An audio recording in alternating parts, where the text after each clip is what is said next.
Welcome to the Warrior Marriage and Family Podcast. My name is Dr. Corey Gilbert, and I believe that your marriage and your family are worth fighting for. My goal is to empower you to fight for what matters most. This podcast is about you, your family, your marriage, and your children, and will include interviews and teaching on a biblical ethic on sexuality and gender. I want you to know that you're not alone, that others have walked down the same road, and there is victory. Let's get into today's episode.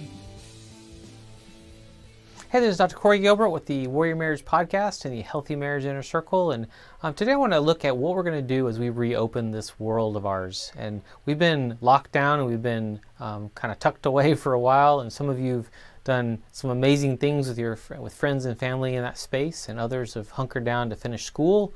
And others have picked up some new habits and some new skills. And I hope that this has been a good time and again good for you, I guess you could say.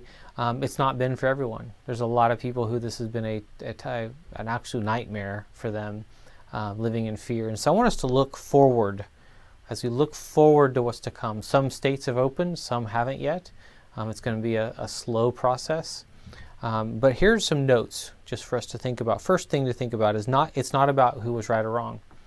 And if we're not careful, we actually fall into a place of judgment. What we're going to find out now, we're going to be able to look back and see what was right, what was wrong, what went well, what didn't, what we should have done, coulda, shoulda, wouldas. Not helpful. What are we going to do next? This is done. This has actually already made its imprint on the world. The lockdown has made its imprint on academics. I know I'm going to see that through where I teach and the university systems. I actually am excited. I'm actually very intrigued by, okay, Lord, how are you going to use this to change kind of what we do and how we do it? It's going to change counseling and coaching and teaching and all sorts of stuff. And honestly, nothing's going to take away from the face-to-face. There's something about that. But new worlds have opened up. And I think this is going to be a beautiful thing. So it has made it smart. It has closed businesses. It has impacted people in so many ways. But we're not new to this. This has happened before. And people have had to pivot and have had to change. And can we trust that God actually has our best interest at heart, even when what it seems like is everything was taken away? So be careful with our judgment towards others or towards what was imposed upon us, if you will, or what was kind of commanded from on high for us, because this has impacted everyone greatly. And so that's really important. Focus on adding back routine intentionally. This is number 2. Focus on adding back routine intentionally. Don't go back to business as usual as soon as you're kind of free. Find a new rhythm. Find a new you and us and family. Don't go back. This is a shout out to really reevaluate and critically evaluate all that you have committed to, that you spend time with. And maybe this is a time to drop some things. Maybe this is a time to add some new things. Maybe you've picked up some new skills and habits during this time that you need to continue. Maybe you got into some exercise routines you've been wanting to do and now you're actually doing them. Don't let them go. Maybe you've picked up reading books that you've not read in so long, and don't let that go. Find a way to make that a priority. And if it's been Netflix, that's one that needs to go. If it's been just binge watching shows, that's time to drop that. It's time to start something different and do something more productive. Video games, same thing. But find those things that actually open you up and help you thrive. This goes for the commitments you have for each of your kids and your whole family, the family as a whole. Be intentional about what really, really matters. Because the truth is as we've kind of pared back, as all of us have done, it really has highlighted what matters. And a lot of these things we thought were so important aren't as important, even though so many are facing losses of graduations. So many are getting married and it's not the big celebration like they wish it could be. And there's a lot of losses, but it allows us to be able to think about what our priorities are, maybe what's really, really important. Number 3 here is don't live in fear. You're not meant to have a spirit of fear, of timidity even. You're supposed to have one of boldness and of even risk. And so I hope that you'll not let the current climate, the current conversations, And this season, here in 2020, be a time where you live in fear. If you have been living in fear, that you'll repent and turn, that you'll actually let go of that, which is actually very, very doable. And that kind of leads into this next one, which is number 4 here. You can control your body. If you live in anxiety, you can control that anxiety. There's actually incredibly easy to learn ways to actually change the way anxiety is experienced in your body. And I encourage you to reach out and find someone to help you do that. That's one of the things that I do and love to work with people on. You can control the way that trauma and other bad stuff that's happened in the past is experienced in your body or stops getting experienced in your body, and let go and be free. My belief about some of that is a lot of times what we're looking for is complete freedom, as in erase the past. And for some reason, and I believe it's part of God's design, He doesn't let that happen most of the time. The true healing we're looking for is heaven, and that will happen in heaven. But until then, there can be freedom on this earth, and it's one where you use and steward things from your past for a much more incredible future.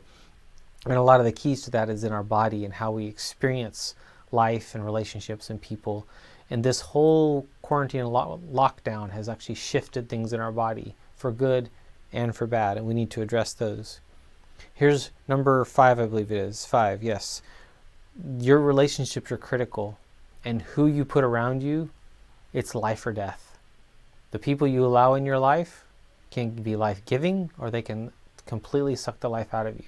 They can be an encouragement, or they can be people that actually drag you down. Who are you listening to? If you're listening to the news, turn it off. Check in every once in a while. Make sure it's periodically, not daily, not constantly. Be careful with who you let in, because you will get cynical, you will get angry, you will get frustrated, you will not be able to function. And so that also goes for who you listen to around in your circle. The peers you have, the people that are of influence, the podcast you listen to, listen to this one though, that's a good one. The podcast you listen to, the books you read, because what you put in, you've got to do something with. So who you surround yourself with really, really matters.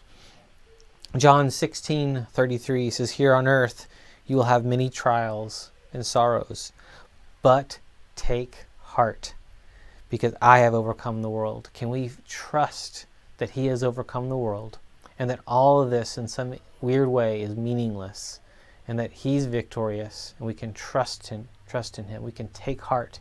We can pause. We can actually have faith in Him. And here's what I want you to do. Last thing, dream big.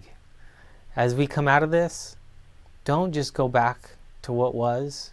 Dream big. What do you want your day to look like? What do you want your week to look like? What do you want your weekends to look like?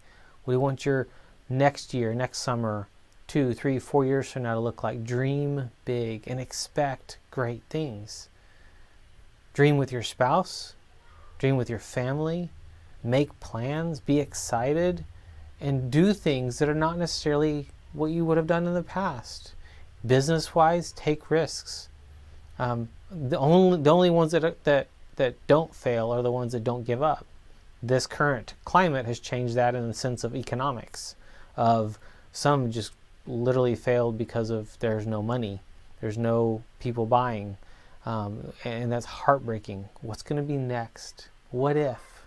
Dream big and change the world. Change the world from how you relate to your husband, to your wife, how you relate to your kids, how you relate to those closest to you, and on, kind of outside those circles, and as you get further and further away. How are you going to influence the world for greatness, for great things? From my context, how are you going to impact the world for Christ? That is the most important thing. So I hope you'll remember these things. Don't be careful that you're not in judgment. So it's not about right or wrong. That's number 1. Number 2, focus on adding back routine intentionally. 3 is don't live in fear. 4 is you can control your body. You can train your body to not respond in the ways it has in the past, and get help to do that. It's really, really imperative. And then the relationships you create, these are critical. They can be life-giving, or they can actually destroy you. And dream big. Bless you, bless your marriage, and bless your family. Thank you for tuning in to the Warrior Marriage and Family Podcast. It's been an honor to serve. Find out more about resources for you and your family's growth and success at healinglive.com. Thank you to our sponsor, the Healthy Marriage Inner Circle. You can join the conversation in my free Facebook group anytime at facebook.com/groups/thehealthymarriage.